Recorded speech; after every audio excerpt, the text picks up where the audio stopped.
Assalamualaikum warahmatullahi wabarakatuh. Kami dari kelompok 5 Indralaya. Sebelumnya, perkenalkan saya Despin Surpita dari Pendidikan Kimia Universitas Sriwijaya. Beserta rekan saya ada Saya Maulina Dinda Putri dari Pendidikan Kimia Universitas Sriwijaya. Saya Anggraini dari Prodi Pendidikan Kimia Universitas Sriwijaya. Dan saya Meika Lestari dari Prodi Pendidikan Kimia Universitas Sriwijaya. akan menyajikan video dengan judul materi Uji karbohidrat. Tujuan percobaan, mahasiswa mampu bertanggung jawab mengelola, mendesain, melaksanakan, dan melaporkan eksperimen uji karbohidrat. Karbohidrat merupakan makromolekul atau polimer polihidroksi aldehid, aldosa, atau polihidroksiketon, ketosa, dan turunannya atau senyawa yang bila dihidrolisa akan menghasilkan salah satu atau kedua komponen tersebut. Senyawa karbohidrat menyumbangkan 70-80% sumber energi untuk aktivitas manusia.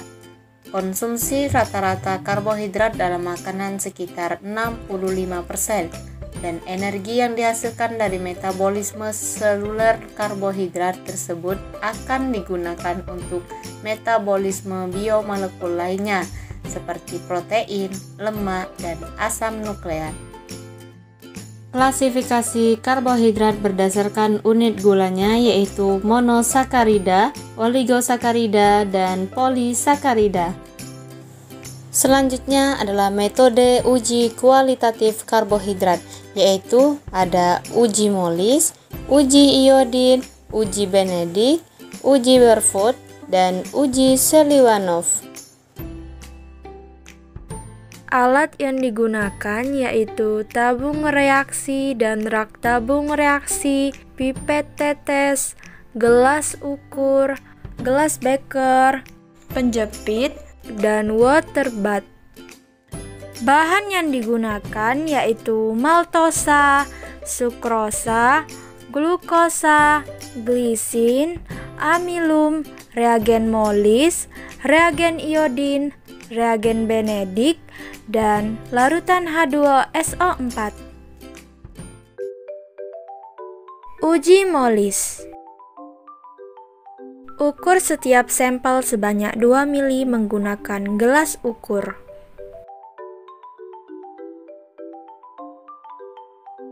Masukkan sampel sukrosa ke dalam tabung reaksi. Masukkan sampel glisin ke dalam tabung reaksi.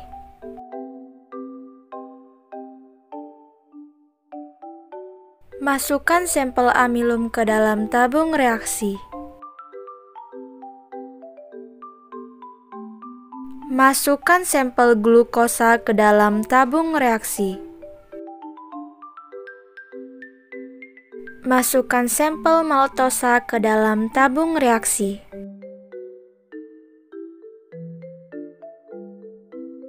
Tambahkan 3 tetes reagen Molis ke dalam setiap tabung reaksi.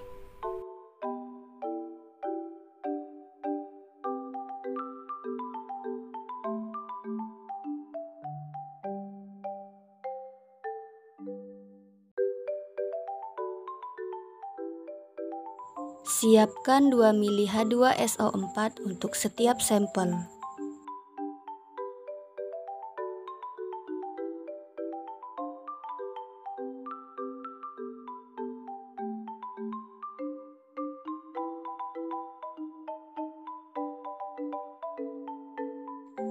Tuangkan H2SO4 ke dalam tabung reaksi sampel sukrosa.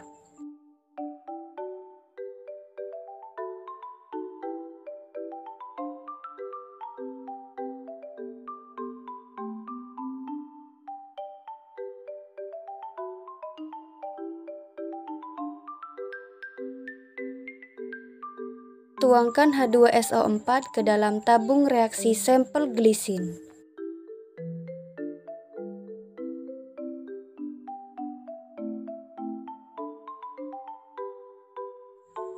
Tuangkan H2SO4 ke dalam tabung reaksi sampel amilum.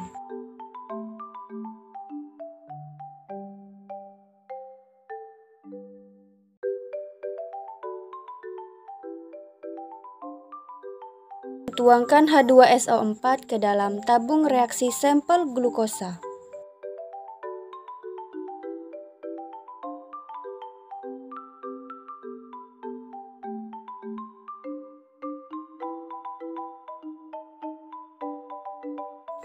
Tuangkan H2SO4 ke dalam tabung reaksi sampel maltosa.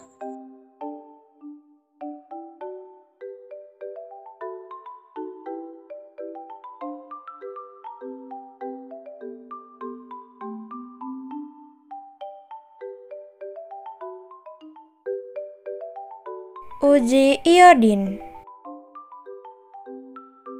Ukurlah setiap sampel sebanyak 3 mili menggunakan gelas ukur.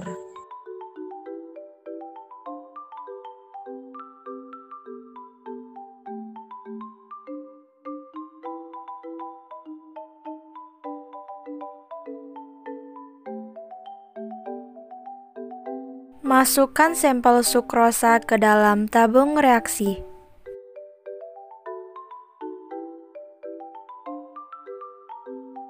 Masukkan sampel glisin ke dalam tabung reaksi.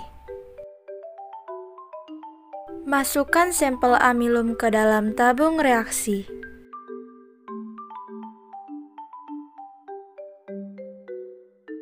Masukkan sampel glukosa ke dalam tabung reaksi.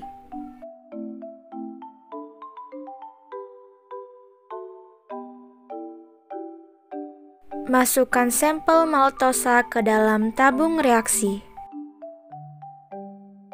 Tambahkan 5 tetes reagen iodin ke dalam setiap tabung reaksi.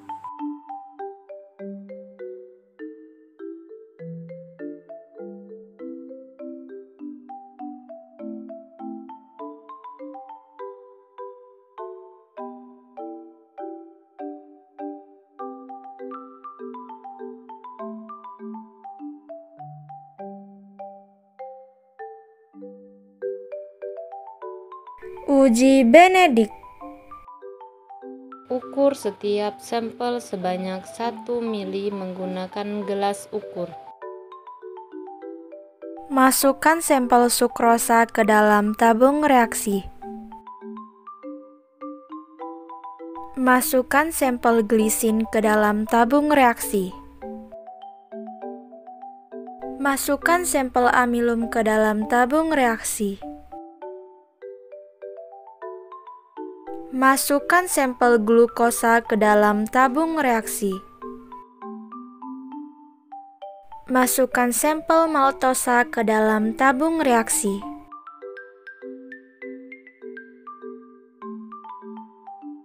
Siapkan 5 mili reagen Benedik untuk setiap sampel.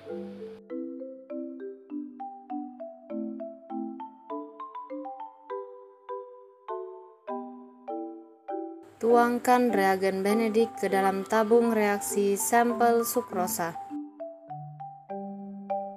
Tuangkan reagen Benedik ke dalam tabung reaksi sampel glisin.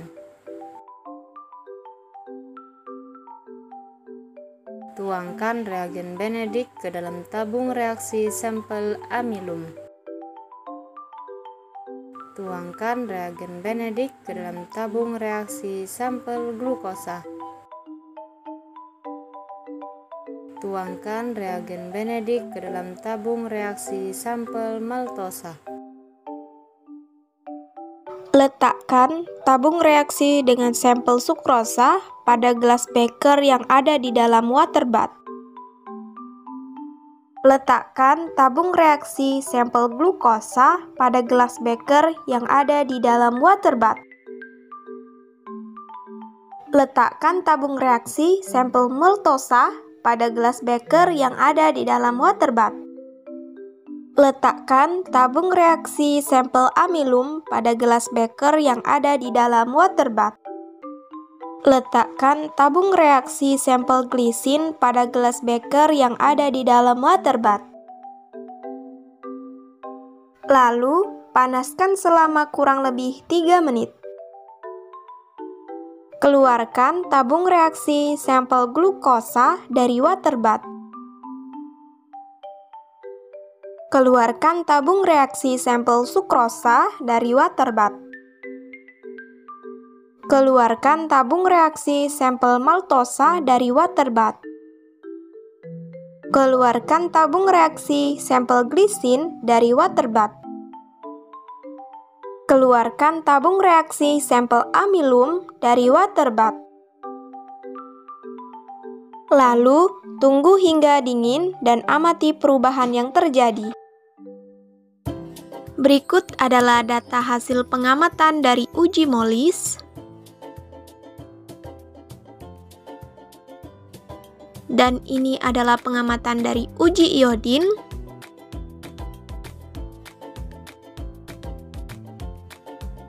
Kemudian selanjutnya adalah pengamatan uji Benedict.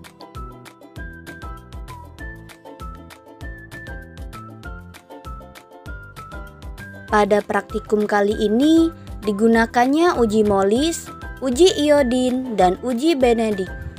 Sampel yang digunakan pada setiap percobaan yaitu maltosa, sukrosa, glukosa, glisin, dan amilum. Pada uji Molis, sampel maltosa, sukrosa, glukosa, dan amilum menghasilkan reaksi positif karbohidrat, menghasilkan cincin berwarna ungu.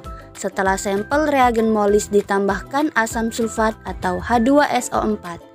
Sedangkan pada sampel glisin tidak terbentuk cincin ungu setelah ditambahkan reagen Molis dan asam sulfat atau H2SO4.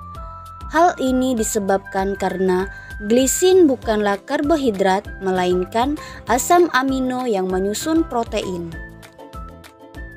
Berikut reaksi kimia pada uji Molis. Pada uji iodin, sampel amilum menghasilkan larutan berwarna biru pekat. Ini menandakan bahwa hasilnya bereaksi positif mengandung karbohidrat. Sedangkan pada sampel glisin, sukrosa, maltosa, dan glukosa menghasilkan warna kuning. Ini menunjukkan bahwa bereaksi negatif. Terbentuknya warna biru pekat pada sampel amilum disebabkan karena molekul amilosa dan amilopektin dari amilum yang merupakan polisakarida membentuk senyawa kompleks berwarna biru pekat dengan molekul iodin. Keempat sampel yang bereaksi negatif disebabkan oleh sampel-sampel tersebut bukan pati atau polisakarida, melainkan monosakarida untuk glukosa, disakarida yaitu sukrosa dan maltosa, serta asam amino yaitu glisin. Berikut reaksi kimia pada uji iodin. Kemudian pada uji Benedict, berdasarkan hasil pengamatan, terjadi reaksi yang positif yaitu pada sampel maltosa dan glukosa, sedangkan pada sampel sukrosa, glisin, dan amilum menunjukkan reaksi yang negatif. Terbentuknya reaksi positif berupa munculnya endapan berwarna merah bata. Ini dikarenakan reduksi ion Cu2+ dari reagen Benedict yaitu senyawa tembaga 2 sulfat menjadi ion Cu+ dalam bentuk Cu2O oleh suatu gugus aldehid atau keton bebas yang terkandung dalam gula pereduksi yang berlangsung dalam suasana basa. Amilum dan sukrosa merupakan karbohidrat, namun bukan merupakan gula pereduksi, sehingga bereaksi negatif. Sedangkan glisin merupakan asam amino, sehingga glisin bereaksi negatif. Berikut reaksi kimia pada uji Benedict. Kesimpulan, yang pertama, penentuan kualitatif karbohidrat adalah dengan menggunakan uji Molis, uji iodin, uji Benedict, uji Barfoot, dan uji Seliwanov. Pada uji Molis dapat disimpulkan pada sampel maltosa, sukrosa, amilum, dan glukosa bereaksi positif yang ditandai dengan terbentuknya cincin berwarna ungu yang menandakan keempat sampel tersebut mengandung karbohidrat, sedangkan pada sampel glisin bereaksi negatif karena tidak terbentuknya cincin ungu, karena glisin bukan karbohidrat tetapi asam amino. Yang ketiga, pada uji iodin, sampel amilum bereaksi positif dengan terjadi perubahan warna biru, sedangkan untuk sampel maltosa, sukrosa, glukosa, dan glisin bereaksi negatif dengan terbentuknya larutan berwarna kuning. Hal ini terjadi karena uji iodin merupakan uji untuk mendeteksi adanya senyawa polisakarida seperti pati yang akan menghasilkan kompleks berwarna ungu jika bereaksi dengan iodin. Maltosa dan sukrosa merupakan disakarida, glukosa merupakan monosakarida, dan glisin bukan tergolong karbohidrat melainkan asam amino. Yang keempat, pada uji Benedict untuk mendeteksi karbohidrat yang merupakan gula bereduksi. Sampel maltosa dan glukosa bereaksi positif dengan munculnya endapan berwarna merah bata, sedangkan sukrosa bukan tergolong gula bereduksi dan glisin merupakan asam amino.